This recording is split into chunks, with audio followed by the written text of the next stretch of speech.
Make your life a masterpiece, my dear friends. I'm very pragmatic about what does it take to make life work. But what I want you to know is Australia, of all the places on the face of the earth, when I was talking to my client, he was saying, Tony, of all the places on earth, there's one place you'd pick to have a great quality of life with your family that will weather the storm the best, it's Australia, by far. You guys are in the best place on earth to make it through this situation and take advantage of it. But the real secret is, whether you suffer or whether you succeed is not going to be based on the season. Some people freeze to death in the middle of the winter. Other people ski and snowboard. It really comes down to what are you going to do? So as I was coming here, I was thinking, what can I do to show you how to take advantage of the season? What can I do to show you how you can absolutely, doesn't matter what the season is a bad season financially a good or bad time to start a business? Tell me, which one? When the economy is toughest, is it a good or bad time to start a business? You tell me. Which one? You go, well, of course, that's what he expects me to say is good. But it's the truth. If you look at the Fortune 1000 companies around the world, 65% of them were started in a depression or a recession. The reason is they were started with somebody when all the competition was freaking out. Somebody could start like Apple Computers in the middle of a recession with selling their Volkswagen bus and coming out with some ideas because everybody else was scared and wasn't willing to do whatever it took. Disney started in the Depression, right? Fortune magazine started in depression. How are you going to build your fortune in the middle of a depression? That's why they're one of the strongest companies in the magazine business, and a business that's pretty horrible for most people. If you look at Microsoft, it was a recession. You look at the best and most powerful companies, it's because they understood something that's really critical, and that is, don't ask it be easier, ask and make yourself better. If you get strong during the tough time, you'll dominate for the rest of your life. What I think would be useful is maybe walk you through a tool that I've got that I've developed over the years to turn companies around. And the fundamental tool is there are areas of your business, every one of you in this room, no matter what your business is, if you're in business, you're probably doing something well. How many got some area of your business you're proud of, whether it be marketing or sales or the product or the service? How many got an area you're proud of? Say I. How many got an area you're less than proud of? Say I. The challenge is, where does our energy go? To the areas we feel most skilled and powerful in, or least skilled and least powerful in? Which one? No, our energy tends to go to the areas we feel most powerful. We do what makes us feel good. We do what we feel competent in, not what we feel incompetent in. And business is complex. It doesn't have to be, but it is. So I thought maybe there'd be a format I could give you today is, let's walk through what the business environment's really like right now, and then let's see if we can walk through what are the areas that if you were just to do this, if I never saw you again, and my goal is to see you again, my goal is to add enough value, go, okay, this is a no-brainer. I'm gonna take 4 days when Tony comes back, I'm gonna go in this experience and be immersed and grow my business 30 to 100%. But if I don't, here's what I want you to do, or if you don't. I'm gonna cover 7 areas that are what I call the 7 forces of your business. Each force has a forceful impact on your level of success or failure, profitability, etc. There's some areas I bet you're doing good in. Some areas you could do better in. Some areas you're very weak in. The problem is, a chain is only as strong as its weakest what? And in business, so many businesses go through challenges because those weak links are the ones that destroy you, not your strengths. It's true around the world, but actually Australian business is interesting, a little bit more intense than even business in the US in one category. What percentage of Australian businesses are still alive 5 years after they start? Who knows? What percentage of Australian businesses are still alive 5 years after they start? I'll give you a clue. 90% of all Australian businesses are gone in the first 5 years. If you and I are going to really make this thing work, it's that we got to look and say, okay, why do businesses, why do they fail? Why do so many businesses fail? Why is it? I mean, good-intentioned people, smart people, strong people, and yet they still fail. And many of them had good products, good services. They had great advantages when they start. They may have been successful for 3 or 4 or 5 years or even 10 years, and now they're gone. I will tell you what I've seen in my life, and I've had the privilege now of working around the world with 50 million people through my books and tapes and audio and video programs, but I've worked with 4 million people, 4 million from 100 different countries over the last 34 years. I can clearly tell you there's patterns you don't miss when you've been with that many people and that many businesses. And the one pattern I can tell you above anything else is most businesses fail because they fail to anticipate what's coming. Write that down. Write down, anticipation is the ultimate power. If you fail to anticipate, no matter how smart you are, you're going to end up reacting and your business will pay the price. And the price in the sport we're in is death, death of the business, just like a gladiator. Now, what do I mean by this? Maybe I can show you what I mean by giving you an example that more people could relate to. I want you to sit up in your chair with some energy. So I know you're in it. Sit up in your chair with some energy. Make sure the person next to you's got some energy. And I want you to yell out, I, if this describes an experience you really have. And I want you to be honest. If it doesn't describe an experience you have, don't say anything. But if it describes an experience you have, I want you to raise your hand and go, I, all right? So here's my question. How many of you in this room have ever experienced the total and complete humiliation that comes when you play a video game against a child? How many have had this experience? Say I. How many have had this happen more than once? Say I. Who always wins when you play a video game against a child? Who? The child. Why? Is it because they're smarter, quicker, faster? In fact, don't even tell me why. Think about how the process occurs. First of all, you don't play many video games, so you're smart. You don't offer to be a part of this game. It usually occurs because one of your children, or you maybe you're an aunt or an uncle to someone, or a friend, and they say to you at Christmas time, Auntie, Unc, somebody, Mom, Dad, play this game with me. And you say, no, I don't play those games. You go enjoy it. I'm no good at it. And they go, no, it's really easy. Let me show you. And they hand you this little gun. They go, just choon, choon, choon, choon, choon, bam, bam, bam. You just shoot guys just like that. It's so easy. And they go, come on, do this with me. And finally, you acquiesce. And then what happens? You should know you're being set up when they say, you go first. And what happens? You pick up that gun, and these aliens come at you, choom, choom, choom, and you're dead usually in about 3.8 seconds. Now the child takes the gun. What happens?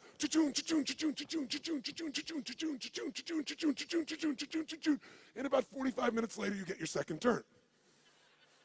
Who knows what I'm talking about here? Say I.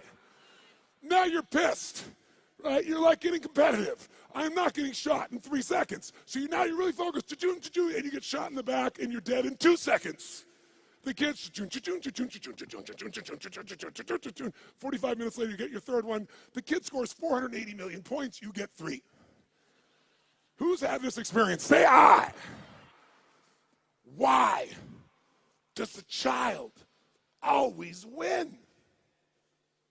Is it because they're younger, faster, smarter, more flexible? Their minds are wired this way. No, listen to me. The child always wins because they played this game before. And because they played the game before, listen to me, key words, they know the road ahead. And if you know the road ahead, you have the ultimate advantage over everyone around you. You must know the road ahead. Why? Because when you know the road ahead, you can anticipate. Write it down again. Anticipation is the ultimate advantage in business and in life. Anticipation, when you know the road ahead, you know what's coming. When you know what's coming, you can anticipate. When you can anticipate, what's the benefit of anticipation? When you anticipate, you're ahead of the game. If you're not anticipating, what do you have to do? React. And when you're in the game of business and you react, you're going to die.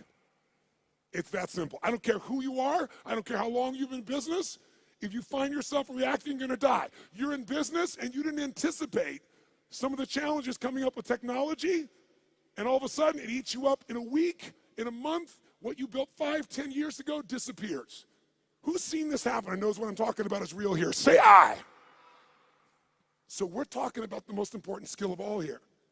Anticipation, because otherwise you're reacting. Why does the kid succeed? They played it so many times. Guess what they know when the game starts? First bad guy's here, second bad guy's here, third bad guy's here. They don't wait, they anticipate, and they take control. If there's one gift you could give yourself, it's to know this. Write this down if you would. The biggest chokehold in any business, is always the owner/leader. It's the owner-leader's psychology or skills. The biggest chokehold in any business is the owner and leader's psychology or skills. Your mindset, what eats you up is you don't know what's coming. You don't have the skill to handle what's coming because you don't know it. Or you're so beat up psychologically, emotionally by what you've been through, you can't find the answer. So as a result, you end up with a story that limits you. You end up in a state that limits you. What's stopping the business, another way of saying this is the story, the state, and the strategy of the owner or the leader. If you change that owner or leader's state, story, and strategy, you change everything. If you don't, they're not going to succeed. So Bill Gates is a gutsy bastard. Bill Gates has a lot, the guy took big risks. He was at Harvard, had a great education set up, wasn't doing so good, but he read a magazine article about the first personal computer called the Altair. And as he read it, he said, you know what? I think this is the future. He anticipated the changes that would come in the future. But he had guts and he took a risk. That's why he's who he is. He called the guy up and he said, listen, I see you got this new computer. You guys need software for that. He said, I've written software for it that'll make it run perfectly. Was that true? Yes or no? It's total bullshit. He made it up. He was just being gutsy and saying, if I tell the guy I've got software and he says, come see me, I'm going to figure out how to do it. Pretty ballsy. Sure enough, the guy said, bring it to me in 3 weeks. So he had 3 weeks to come up with software between he and his partner. And he worked around the clock. And literally, when he went to Altair in New Mexico to show this software, he didn't have a computer to test it on. He didn't know if it was going to work for sure. Thank God for his future, it worked. It was a gutsy, risky thing. He invested all his time and energy. He blew off his school. He did everything. And thank God for him, it worked. But that didn't make him wealthy. You know what made him wealthy? Something called MS-DOS. MS-DOS was software that he did not write. He bought MS-DOS that made him $3.5 billion for $50,000. Bill Gates bought it for $50,000 from somebody else. He saw IBM and he was studying his competition. And he said, they think they're in the computer business, and I think the computer business is going to become a commodity at some point in the future. I want to control the intelligence that controls those computers. So what I'm going to do is I'll offer the software and I'll just go buy it from this kid over here. Now, $50,000 is a huge sum of money. Most business people don't have guts, they don't take risks, and they don't invest. He said, I got to do this. Rolled the dice, got it locked up, went to IBM and convinced them. Now, IBM wanted it. What did IBM want to do? They wanted to buy it from him. He said, no, I'll rent it to you. They said, no, no, no. He said, look, you're not in the software business anyway. You're in the computer business. You don't want software. Software changes. You don't know that area. Let me do this for you. The biggest strategic, remember I said your life is controlled by your what? Decisions. That decision made him wealthy. That decision for IBM made them a has-been in a short number of years. You have to anticipate the shifts. Am I making sense with you here? Yes or no? So, what's the solution? The solution, listen to me, is constant and never-ending improvement on the areas that control the success or failure of your business. Constant, never-ending improvement. It doesn't have to be huge, but it has to be constant. Incremental improvements in the areas that matter on a regular basis, and you will dominate as long as you also anticipate. So let me give you 7 real fast because I'm on tight on time. Let me give you the first of the 7. Let me show you how it works.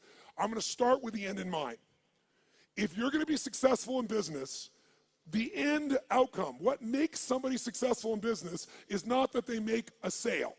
If all you do is make a sale, you made a little money. To have a business, it has to be sustained. To be sustained, you have to build clients, or at a minimum what I would call raving fan clients, raving fan customers. Now, why is the target of all business a raving fan customer? Well, first of all, what makes a human being wealthy in financial terms? What will make you wealthy is only one way to get wealthy and stay wealthy. Add more value to other people's lives than anyone else can possibly do. If you add more value than anybody else, you will have people be a raving fan of your product, service, or company. And raving fans are the best marketing in the world because today, nobody pays attention to advertising unless it's shocking. And even then, it doesn't necessarily sell the product. What sells products today is people telling people this is the best shit you can get. How many agree with me on this right now? Say aye. And you can't buy that word of mouth. You can only deliver it by delivering such an incredibly valuable experience or product or service that people tell everybody about it. The first key to getting to that target, if we're gonna grab hold of our energy and we're gonna race towards this target, is you have to do step number one. Step one in a business is you gotta know where you really are. You gotta know where you really are, and you gotta build what I call a business map. Now, what do I mean by a business map? Well, think of it this way. How many of you in this room have a 5-year business plan right now for your company? 5-year business plan, raise your hand. Now, a group of 9,000 people, I'm seeing maybe a dozen hands. The reason you're seeing a dozen hands is because even if you have to do a 5-year plan, it's bullshit. And I'm not being disrespectful. It's bullshit. Why is it bullshit? Everyone tell me. Why is a 5-year business plan in the world we live in today total bullshit? Why? Because the world is changing so fast, you have no clue what's going to be here in 5 years. You're kidding yourself.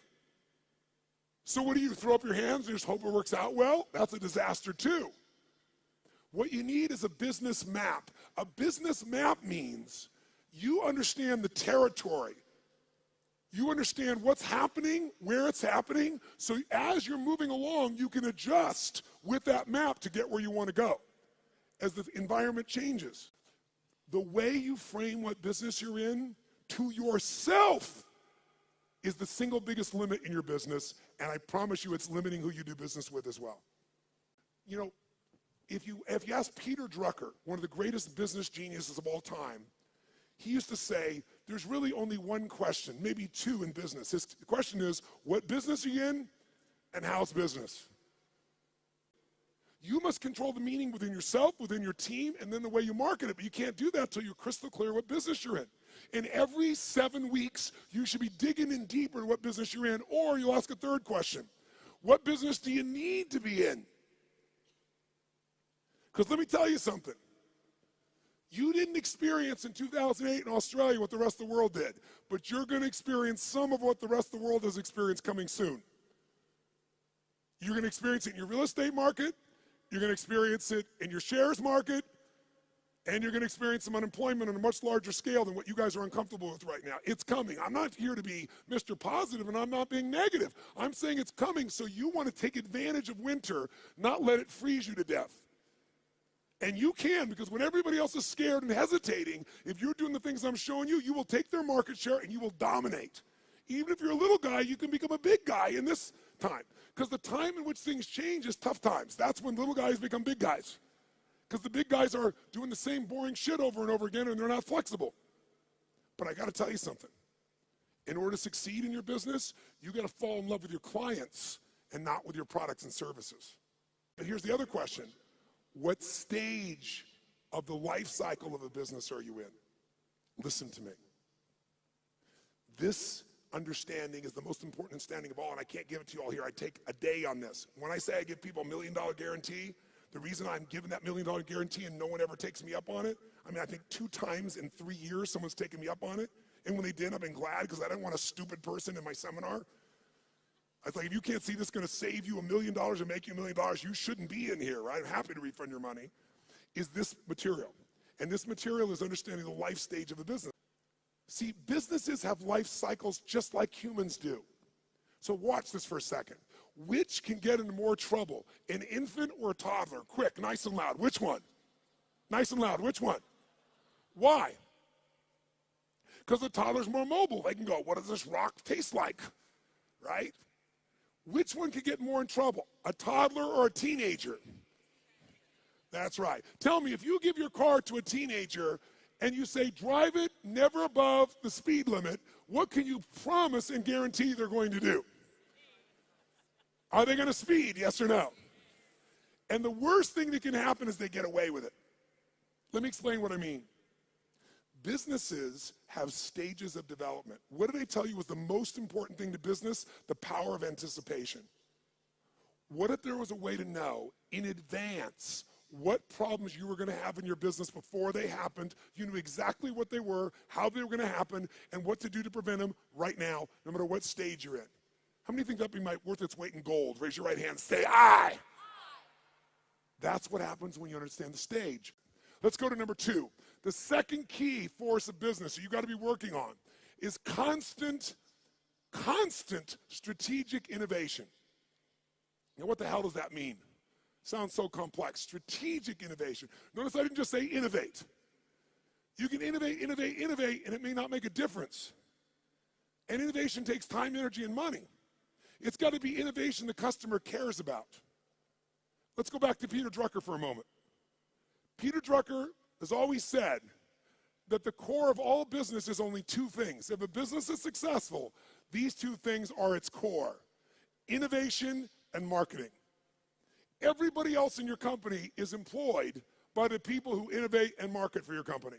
Because without them, there is no company. Now, what does innovation mean? It means finding a way to meet people's what? Needs. It means finding a way to add more what? Than anybody else is adding. But listen to me, and maybe this will help you understand innovation in a different way. People say, but I am meeting their needs, and my customers are really happy, so why innovate? Because it's called innovate or die in the world we live in. Let me explain why. How often does Apple Computer, even though they're the best, find a way to innovate again? How often can you count on it? Is it consistent, yes or no? Every year, sometimes multiple times in a year. Isn't it true? That's why they're number 1. So what you have to do is you can't just meet your needs. You got to meet their needs in a new way. Meet the needs even more. Add more value, but do it in a new way. That's how you have raving fan clients.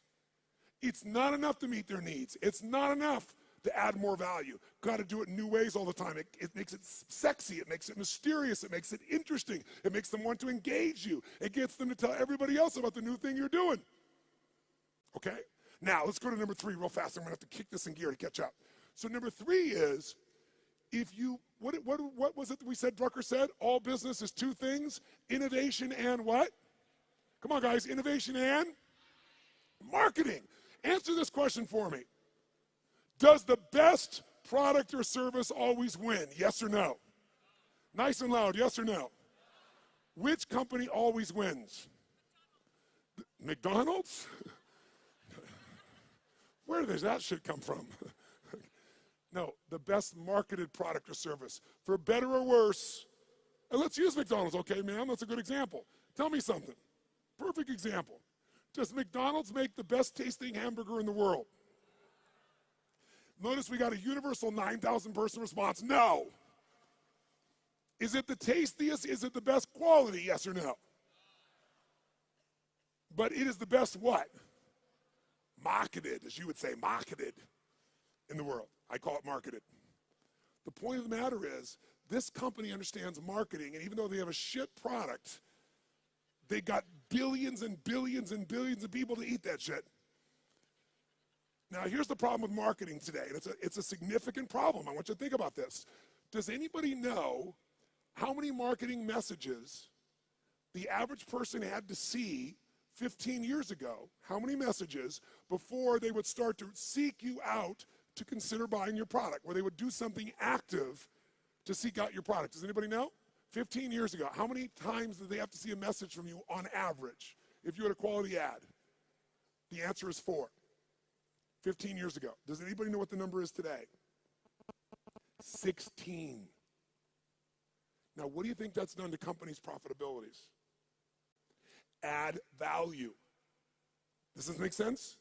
Become an education marketer. Become someone that does value, because then you become the valued expert, not a stupid salesperson. because you're giving me something. And if you give me something, I want to give you something. I'd love to give you my business if you're going to give me something. But if you're just going to advertise, screw you. Raise your hand if you follow this. Say I. And then you don't have to go for 16 exposures. You can get somebody in one exposure. And they'll answer your emails.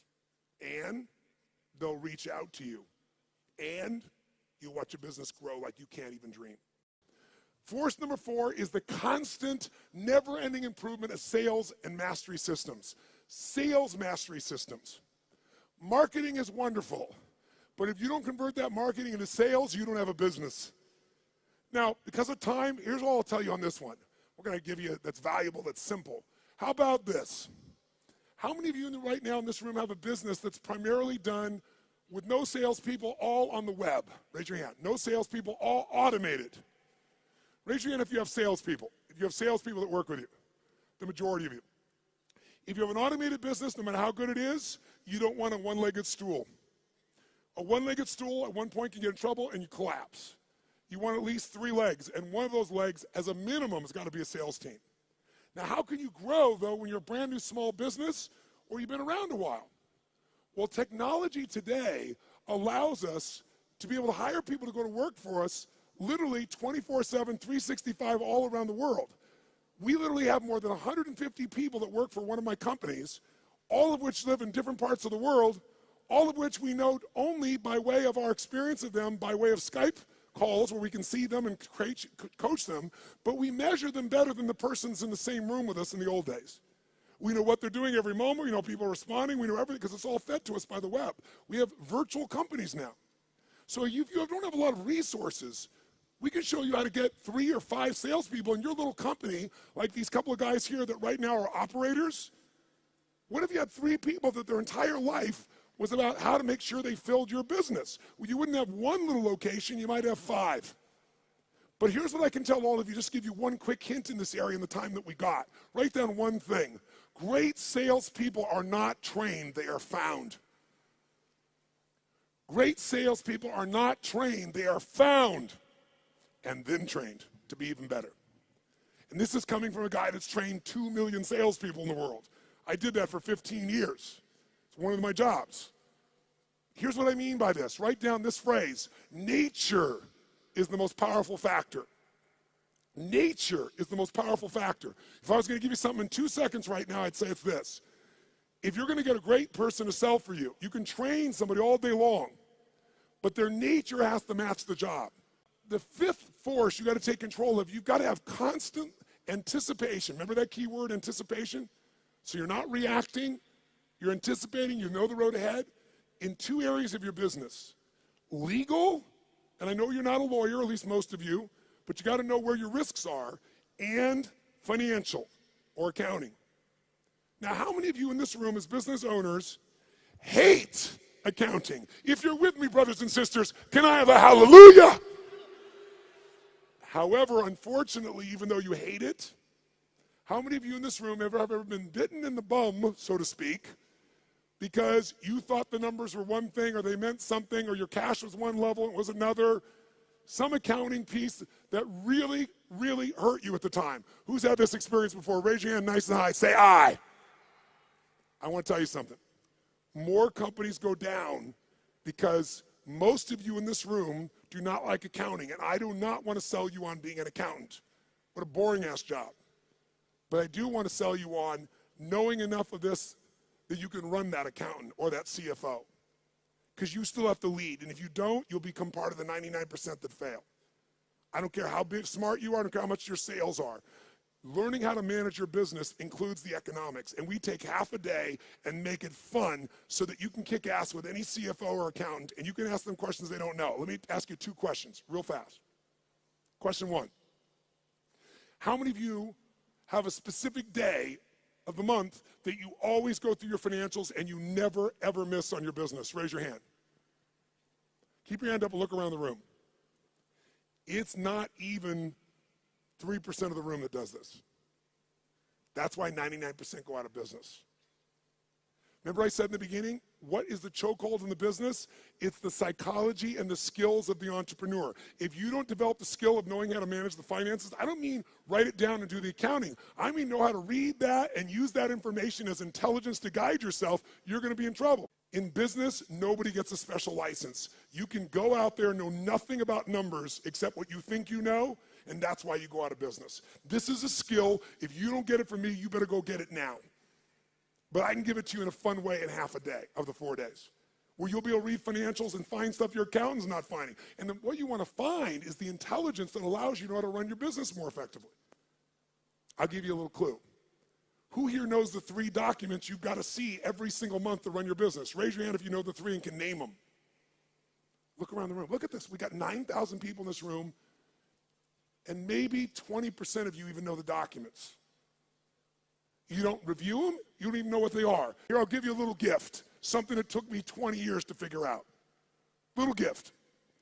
If you got a business that has a 20% margin of net profit, and most of you probably have a margin less than that. Some of you maybe more than that. But if you have that and you just cut 12% of your costs, 12% of your costs on a 20% margin company, you'll grow your profits by 50%, meaning you'll have a 30% margin. If you want to, listen to me, you want to grow your profits 50%, all you have to do is cut 12% of your costs. But you're never going to do that when you don't even look at your own financials. Let's go to the next one. Finally, number 6. Number 6 is, what if I said to you there was treasure in your business, and that treasure is just waiting for you to come by and pick it up? But you got to dig for it. But if you pick it up, it's going to cost you nothing. What if I said to every one of you in this room, no bullshit, no hyperbole, no exaggeration. In the next 6 to 12 months, 18 months at the outside, in a tougher economy even, you could grow your business 30 to 130%, no exaggeration, no hyperbole. And it's not going to cost you any more money to do it. When I say it's not cost you any money, let me be honest. You might find by spending $5,000, you could make $150,000. Or by spending 10, you could make $500,000. So to me, that's not spending money. How many follow what I'm talking about here? Say aye. That is this skill. This is my strongest skill. This is why companies call me in to do turnarounds. This is why my companies are where they are through all the economies and all the countries I've been in, all the industries. You have to learn the skill of optimization and maximization. That's this point. You have to learn to optimize and maximize your business on an ongoing basis. Now, what does that mean? It means figuring out how to do what you're already doing, where you get a geometric result from a bunch of small changes. Small changes that accumulate to create a geometric change. But you gotta master this. Go home and figure this out by itself if you want to, and you can start making progress right away.